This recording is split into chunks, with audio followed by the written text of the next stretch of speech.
This is Synchronicity. This is Synchronicity. This is Synchronicity. This is Synchronicity. This is Synchronicity. This is Synchronicity.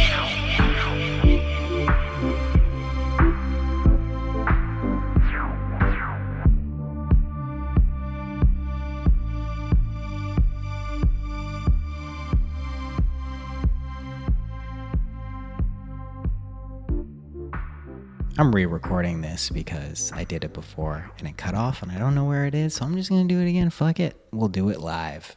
Bill O'Reilly.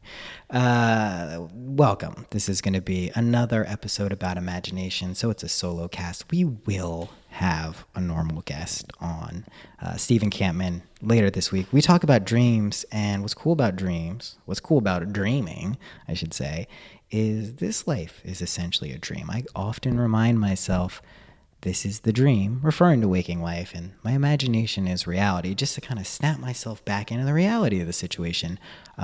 So what's cool about dreams, and we talk about this a lot, I talk about it a lot with Steven, is that we can start using some of the dream symbolism and tools that we use and apply to our actual dreams when we go to sleep and apply it to this world and see how it works. So we really delve into that, and he's cool if you haven't listened to him before.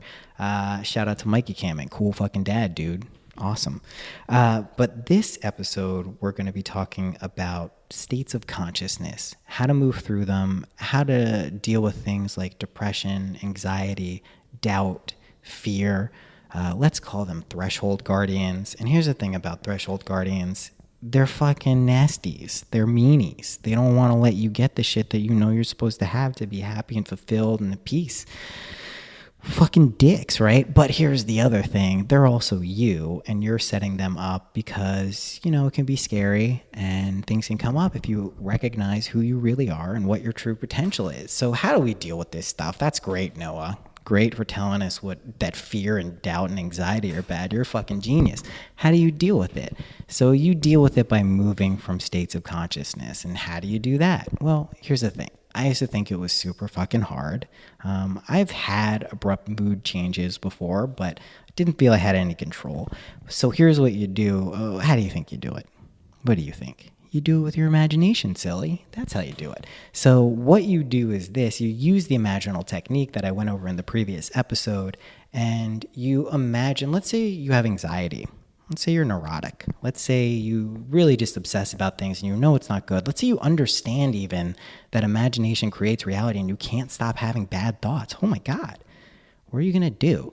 There's something you can do.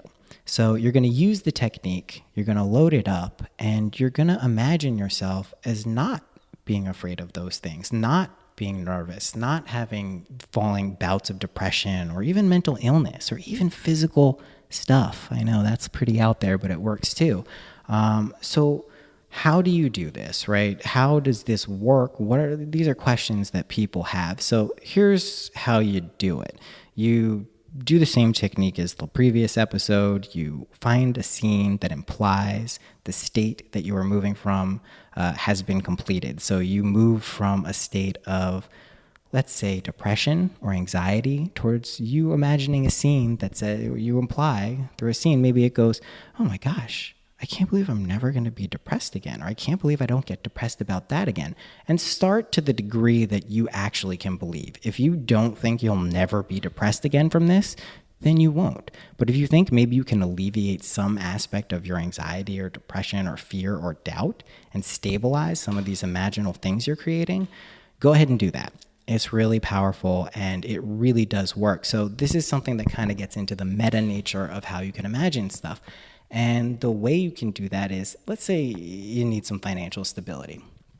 Maybe you start targeting dollar amounts or Bitcoin amounts if you're smart. But that's kind of an ineffective route, I think. You should start at the place where you never have to worry about money again. You have more than you need. You have more than abundance. And this sounds so fucking woo-woo and new age. I want to kill myself. No, I'm just kidding. But it sounds so stupid, but it really is true. So how do you move out of a state of, let's say, not having enough and to having enough. And alarm bells should be going up for logical and rational people saying, wait a second, there's social injustices in the world. There are people who lived in depraved, horrible, deprived situations, and you're saying that people can just control this with their mind. Thanks a lot, white dude, straight white dude. Yeah, it must be real hard for you. Here's the thing. Yeah, anyone can do it, but we are imagining some pretty terrible circumstances out there in the world. And if we want those things to change, we can't just outwardly condemn them, because then we actually become more like the thing we're condemning inevitably over a long period of time. But more importantly, like, work on your own shit. Make sure you understand that imagination creates reality and that everything inside of you is being projected outwardly. And then once you have all these fucking amazing tools and skills and resources, then go out in the world and tackle problems. Then go out and look at the big things and get your network of amazing people who understand this as well and start affecting some positive change. So this is a really valid technique where you can move from one mindset to another. And what you'll notice probably before any actual changes in your reality is a mental shift, a psychological shift, an emotional shift. Something that triggered you before may not trigger you as much as it did, earlier. So those are positive signs. You should definitely be encouraged by those. That means you're on the right track. But let's say doubt creeps in. You understand this, but you can't just totally get it. Just does not compute for some reason. Well, you can just imagine yourself understanding it. You do it for 3-4 days, tops 3 days, really. You're good to go. And then you basically program all of these ideas and imaginations into your world to make you the version of yourself you want to be. Now, here's a word of caution. What you're essentially doing is committing psychic suicide, right? You're killing the version of yourself that was limited by the belief that materiality preceded anything else. This is a limiting belief. It's not accurate. So when you do it, your mind is going to come in, your ego and all these things are going to come and be like, nah, fuck that. That's too much. Because then all the responsibility is on your feet, all of it, everything, literally every choice you make is now placed at your feet. And that's a scary thing that people don't want to face, especially when they're used to blaming other people. If you want to look at Donald Trump and blame him for being a horrible piece of shit and you get really emotional, upset about it, let's be clear, he's doing horrible things. He's doing objectively horrible things.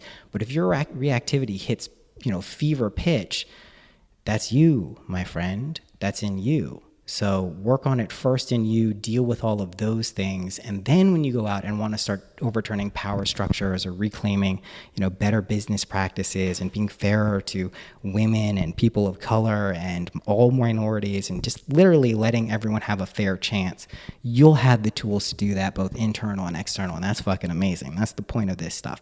Now, another word of caution is this. When you commit psychic suicide, right? When you move from one state of consciousness to another, you're changing who you are. So close family, loved ones, friends may not see the changes that you embody and are feeling yet, and that can cause some friction. And let's say you notice a desire that's popping up, and it's just like, it doesn't feel, not that it doesn't feel like you. I mean, this is going to be a legitimate thing that's coming up for you, especially if it's really strong. But it doesn't feel like it feels like you're maybe violating a natural law or something in this world, not like in a metaphysical sense, but maybe even in an ethical sense. And I'm obviously not talking about like murder. Don't murder people and like think, yeah, that's okay. No, I said you just have to examine it. I'm talking about, mainly relational things. And, like I said, if you're committing psychic suicide, you're essentially murdering, here we go with the murder again, murdering or killing a part of yourself, right? It's this former version of yourself. And when that happens, you need to be aware that like different things can come up because you're now a different person, hopefully a more better, perfect version of yourself, but things can come up. So let's say there's something coming up and it's just like, oh man, this is going to radically change my life if I pursue this. The only thing I can say is this. If you examine it over and over again, look at all the real world implications and everything else, just really take an honest, hard look at it, and you still have the desire and you still love it. And this is the Neville Goddard thing where he says, you and I can contemplate an ideal and become it by falling in love with it. And that's real. That's really how this shit works. That's the secret thing that makes that whole imaginal technique work. It's love. It really is. It's the thing that supercharges it. It makes it so great. So when I say it's a neutral tool, of course it is. We see evidence of bad things in the world and disharmony and all of that. So we know it's neutral, but the secret surprise is it's love. So if something like that comes up for you and you're struggling with those questions, of ethical relativism and things like that, you got to pursue what you love. That's really what it comes down to. And if you are having doubt and are wondering, what's the right path, even if it feels like it's just, oh my gosh, is this really what's happening?